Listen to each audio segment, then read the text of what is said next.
देखिए आज के क्लास में जो हम लोग को डिस्कस करना है that is all about your angular momentum, concept of angular momentum.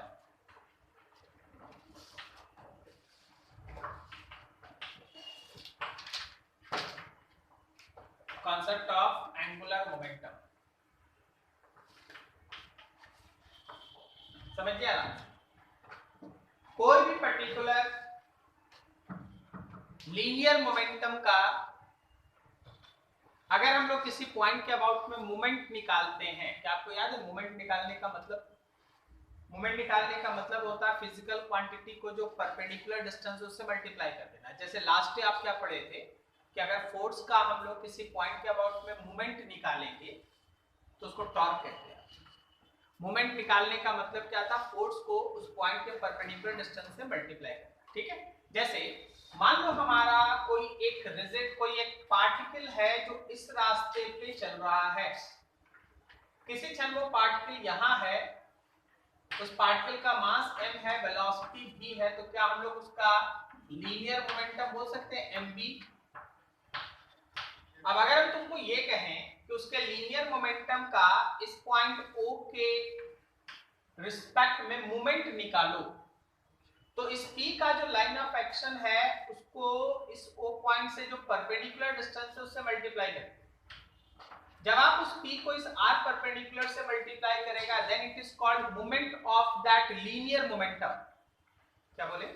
जब आप इस P को इस R परपेंडिकुलर से मल्टीप्लाई कीजिएगा then it is called moment of linear momentum about O, and this is called angular momentum of body particle with respect to. किसी भी body का लीनियर मोमेंटम अगर है तो उसका किसी पॉइंट के अबाउट में जो मूवमेंट होगा, मूवमेंट कहने का मतलब क्या है? परपेंडिकुलर डिस्टेंस, उससे जैसे ही आप मल्टीप्लाई करेंगे then it becomes angular momentum. इसी पे पूरा डिस्कशन है आज का। ठीक है, नीचे लिखो डेफिनेशन।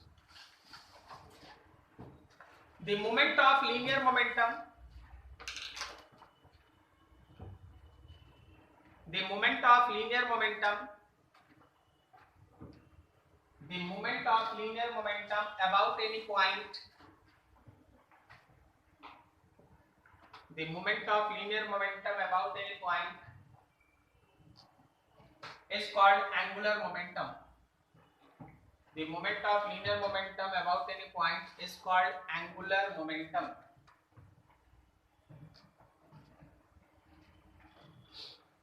पैराग्राफ चेंज करके नीचे लिखना। To find this moment, comma, linear momentum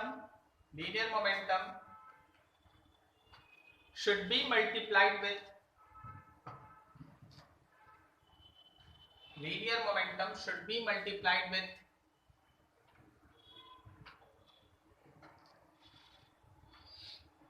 perpendicular distance from that point. Perpendicular distance from that point.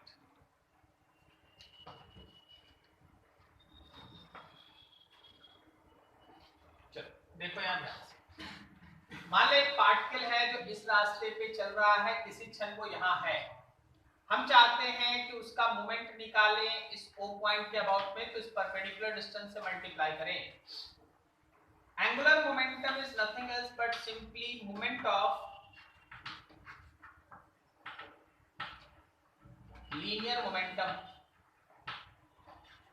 Linear momentum के मोमेंट को हम लोग एंगुलर मोमेंटम कहते हैं और उसका मतलब होता है P into R perpendicular. Okay, P को आप R परपेंडिकुलर से मल्टीप्लाई कर दीजिए then it is called angular momentum.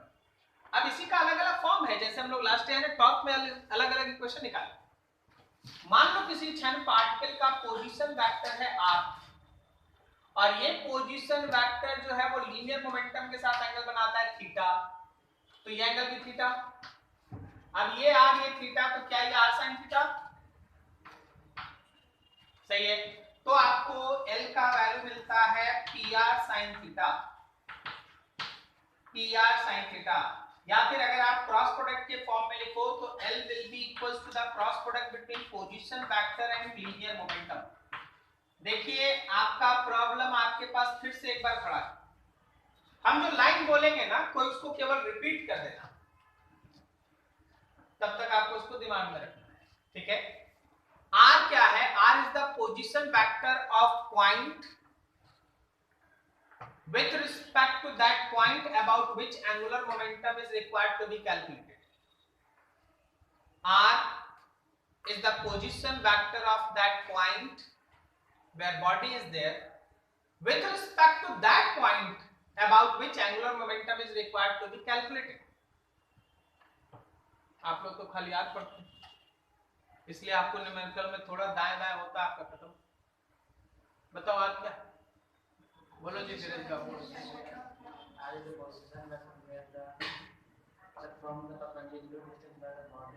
कहीं नहीं बोले थे परपेंडिकुलर डिस्टेंस, हमको याद। हाँ बोलो, कौन बोल रहा है? बोलो।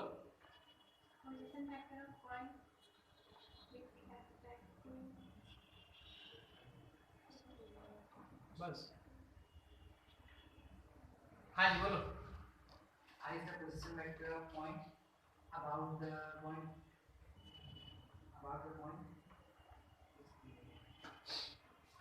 आपको छोड़िए मेरा लैंग्वेज, आप देख के बता दीजिए कि आप क्या है।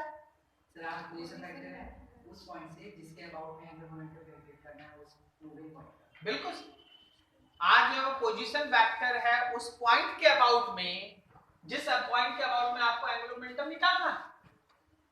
सो मान लो अगर किसी क्षण ये बॉडी यहाँ पे है, उसको हम लोग एक P पॉइंट लिखते हैं, तो क्या हम ये कह सकते हैं कि R is nothing else but simply position vector of point P with respect to O? समझ में आया? क्रॉस प्रोडक्ट पे ध्यान दे लीजिएगा। आप पिछले दिन टॉर्क पढ़े, वो भी था R क्रॉस F। आप अभी L पढ़ रहे हैं, ये है R क्रॉस P। स्टूडेंट का कॉमन मिस्टेक जो आप भी कीजिएगा 2-4 क्लास के बाद, सबको इसको उल्टा लिख देता है। मतलब टॉर्क को लिख दिया F क्रॉस R और L को लिख दिया P क्रॉस R। क्या दिक्कत है? क्रॉस प्रोडक्ट में क्या दिक्कत है कि R क्रॉस F को आप F क्रॉस R नहीं लिख सकते? उल्टा हो जाएगा डायरेक्शन। क्रॉस प्रोडक्ट में A क्रॉस B ऊपर है तो B क्रॉस A नीचे हो जाता है, तो हाँ कभी भी गलती से इसको उल्टा मत लिखना, आंसर माइनस आ जाए। ठीक है, R क्रॉस P ये उस समय लगता है जब पार्टिकल मोशन करे। For motion of particle, for motion of particle. Sir नहीं समझे सर क्या बोल रहे हैं? रुको रुको जरा, देखो देखो सब कोई समझो। मेरे हाथ में एक चौक है, पेस, ठीक। आप लोग सबको तैयार रहिएगा, हाथ उठाओ और उठाओ, देख लो इसका पोजीशन कहाँ है। ठीक है, हम तुम्हारी तरफ फेंक रहे हैं, कैच है। देखो ये चौक का मोशन है।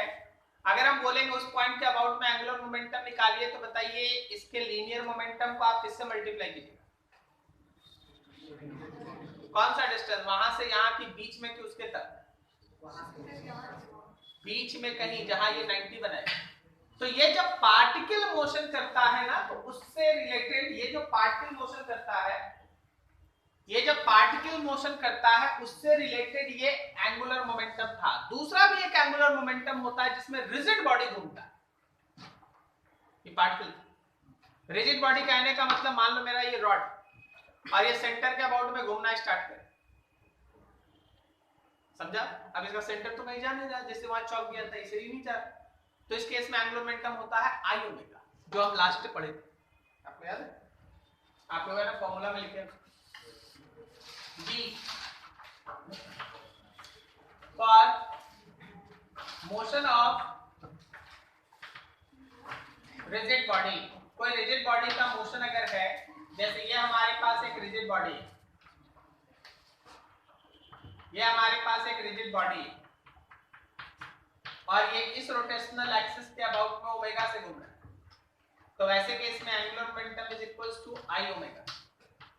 अगर रिजिड बॉडी रहा तो आई ओमेगा लगेगा, अगर पार्टिकल का मोशन है तो इस तरह का कॉन्सेप्ट लगेगा। ठीक है, P times of R perpendicular या R cross P, something like that. एक तो चीज है जिसका आंसर देने का कोशिश करो। Angular momentum is a vector. आप अगर देखेंगे तो angular momentum R cross P है, मतलब एंगुलर मोमेंटम एक वेक्टर है। तो इसका डायरेक्शन किधर होता है? एक तो R क्रॉस P की तरफ होता है, use right hand thumb rule. ठीक है। दूसरा सिंपल क्लॉकवाइज एंटी क्लॉकवाइज। आप यहाँ देख के बताइए ये जो बॉडी चल रहा है ये O पॉइंट के अबाउट में क्लॉकवाइज मूवमेंट शो कर रहा है कि anti clockwise? Clockwise movement show कर रहा है, सही है। तो आप यहाँ पे जो एंगुलर मोमेंटम लेंगे वो क्लॉकवाइज, ठीक है। यहाँ पे जो रिजिड बॉडी घूम रहा है वो क्लॉकवाइज मूवमेंट शो कर रहा है कि एंटी क्लॉकवाइज? एंटी क्लॉकवाइज, ऐसे जा रहा है। तो ये जो एंगुलर मोमेंटम यहाँ पे उसका डायरेक्शन आप एंटी क्लॉकवाइज सोच सकते हो, ठीक है। तो बात फिर से आती है यही कि अगर आपको कभी भी नेट एंगुलर मोमेंटम लिखना पड़ जाए किसी सिस्टम में एक से ज्यादा, तो जितना भी एंगुलर मोमेंटम है सबका वेक्टर सम करना है। हम बोले वेक्टर सम, क्या इस वेक्टर सम का मतलब हमेशा सम होता है? नहीं। अगर दोनों तीनों जितना भी है सब क्लॉकवाइज है तो जोड़ दे भाई, सब एंटी क्लॉकवाइज तो भी जोड़ दो। लेकिन अगर एंटी क्लॉकवाइज कुछ है कुछ क्लॉकवाइज है तो एक को प्लस पकड़ो दूसरे को माइनस सब्सट्रैक्ट करो, ठीक है। तो ये एंगुलर मोमेंटम में काम करेगा, ये वेक्टर है। इनर्शिया का हम बात नहीं कर, फिर से हमको अब ये बात बोलना पड़ रहा है कि इनर्शिया को घटाइए मत, चाहे कहीं भी हो इनर्शिया क्या होगा हमेशा ऐड होगा, ठीक है। एंगुलर मोमेंटम वेक्टर है, उसको ऐसे लेके चलना है। जैसे एक एग्जांपल देखो, एग्जांपल ऐसा है,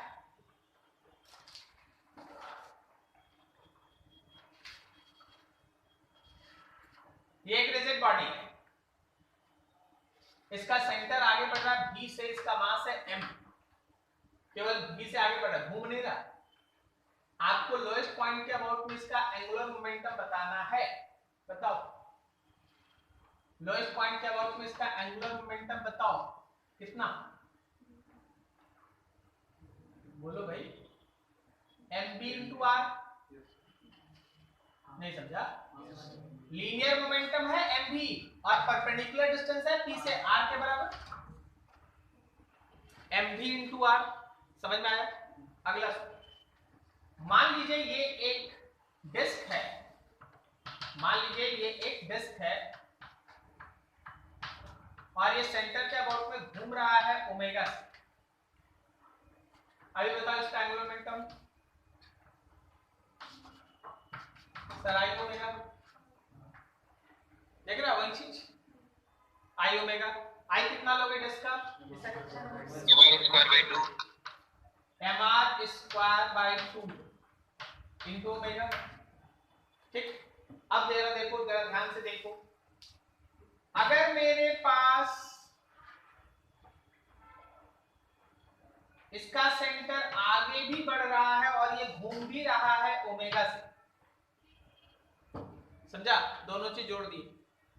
बोले कि भाई चलो इसका नेट एंगुलर मोमेंटम बताओ, नेट एंगुलर मोमेंटम बताओ, और एक रिलेशन भी दे दिए, ये डिस्क है, ये डिस्क है और एक रिलेशन है v equals to r omega, r मतलब रेडियस, रेडियस r कैपिटल। तो बोलो इसका एंगुलर मोमेंटम कितना होगा, टोटल एंगुलर मोमेंटम बताओ। तो तुम जरा गौर करो, एक एक पार्ट को गौर करो, क्या ये एंगुलर मोमेंटम p पॉइंट के अबाउट में क्लॉकवाइज है? क्या ये एंगुलर मोमेंटम क्लॉकवाइज है? हम दोनों इसीलिए अलग अलग बनाए, जबकि हम केवल ये देते तो भी आपको ये काम करना ही पड़ता अलग। क्या इसमें आपको दोनों चीज एक दूसरे के साथ कंबाइन करता हुआ दिखाई दे रहा है? दोनों क्लॉकवाइज है, दोनों आप अलग अलग निकाल के सीधा जोड़ दीजिएगा, ठीक है। तो अभी का जो नेट एंगुलर मोमेंटम होगा वो L1 और L2 का वेक्टर सम है, और बिकॉज ये भी क्लॉकवाइज है, ये भी क्लॉकवाइज है, तो भाई दोनों जोड़ दो, mvr और plus mr square by 2 into omega. Omega की जगह क्या लिख सकते हैं, v by r, या v की जगह क्या लिख सकते हैं, r ओमेगा। पुट करके सॉल्व कर दो आंसर, ठीक है। पता है इस लाइन में हम आपको एक नए चीज के लिए तैयार कर रहे थे जो मेरा अगला टॉपिक है, बस हमको लिख देना हो गया था। कभी कभी ऐसा होता है कि ट्रांसलेशनल मोशन और रोटेशनल मोशन दोनों ऐड होता है, ठीक है, एक साथ होता है। ऐड होना मतलब एक साथ। यहां प्योर ट्रांसलेशनल मोशन है, तो इस कॉन्सेप्ट से हम एंगुलर मोमेंटम लिखे, ठीक है। यहां प्योर रोटेशनल मोशन है, इस कॉन्सेप्ट से एंगुलर मोमेंटम लिखे, और इसमें दोनों का एडिशन, दोनों कंबाइन, तो ये वाला भी लगा, ये वाला भी। कैसे ऐड हुआ? वेक्टरली ऐड हुआ।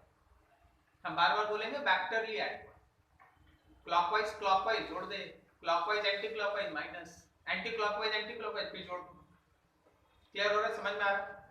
कभी भी अगर ट्रांसलेशनल मोशन रोटेशनल मोशन एक साथ होता है तो net angular momentum translational motion से जो एंगुलर मोमेंटम आया, रोटेशनल मोशन से जो एंगुलर मोमेंटम आया, दोनों का वेक्टर सम होता है। ठीक है, ये हम इसके नीचे लिखा है, नोट करो यार।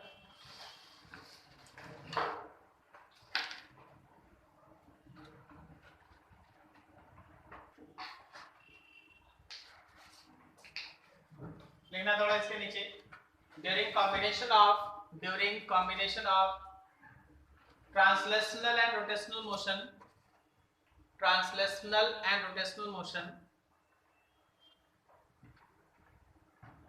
comma net angular momentum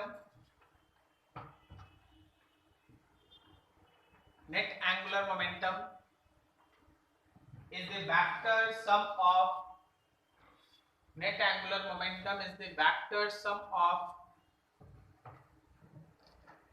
individual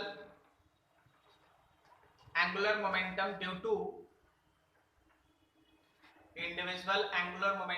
to translational motion and due to rotational motion.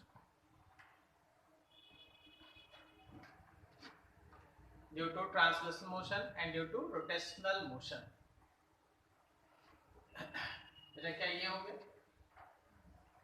ये अभी देखो हम 3-4 फिगर बना रहे हैं या 2 फिगर बना रहे हैं, आप उसको अच्छे से देखिए और समझिए।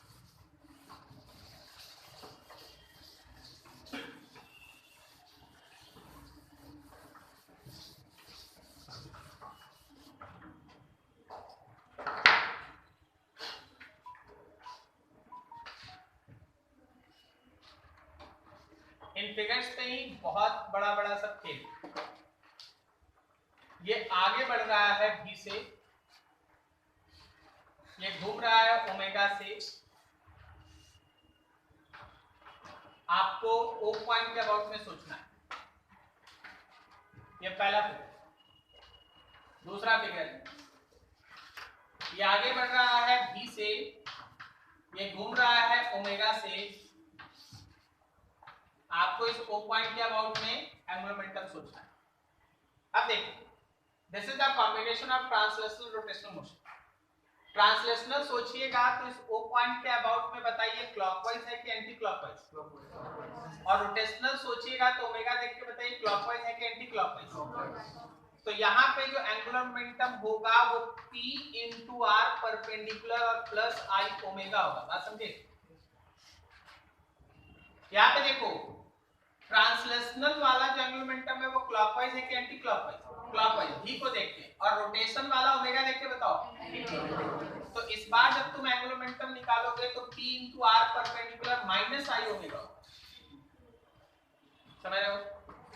आज थोड़ा काइनेटिक एनर्जी में भी साथ में काम करते हैं। अगर यहाँ काइनेटिक एनर्जी टोटल बोलोगे तो ट्रांसलेशनल मोशन की वजह से हाफ mv² और रोटेशनल मोशन की वजह से हाफ I ओमेगा², दोनों का एडिशन। ओके, बताओ यहाँ काइनेटिक एनर्जी कितना होगा? हाफ mv², आगे बोलो, माइनस हाफ I ओमेगा²। सही है? गलत है। काइनेटिक एनर्जी स्केलर क्वांटिटी है, उसको डायरेक्शन से कोई मतलब नहीं है। जिसको है मतलब उसको है। Kinetic energy is a scalar quantity, चाहे पूरब जाए, पश्चिम जाए, उत्तर जाए, दक्षिण जाए, हाफ mv² मतलब हाफ mv²। ठीक है? I ओमेगा हाफ I ओमेगा², हाफ I ओमेगा²। तो यहाँ काइनेटिक एनर्जी ऐड होगा, एंगुलर मोमेंटम वेक्टरली कांसेप्ट के हिसाब से जहां ऐड होना ऐड होगा, जहां सब्सट्रैक्ट होना है सब्सट्रैक्ट। समझ में आ रहा है? ठीक है, this is about angular momentum. अब देखो, जैसे हम तुम्हारे सामने एक क्वेश्चन लिख दिया ऐसा कि देखो जी, हमारे पास एक सॉलिड स्फीयर है। बहुत ध्यान से, ये एक सॉलिड स्फीयर है। अभी आपको बनाना है। सॉलिड स्फीयर है, ये आगे बढ़ रहा है v से, घूम रहा है ओमेगा से।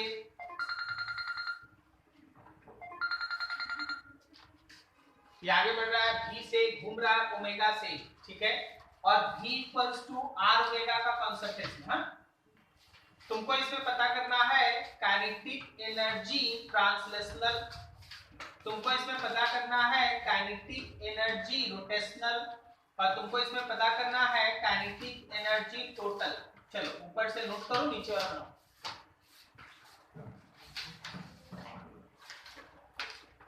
Solid sphere, what is moment of inertia? 2/5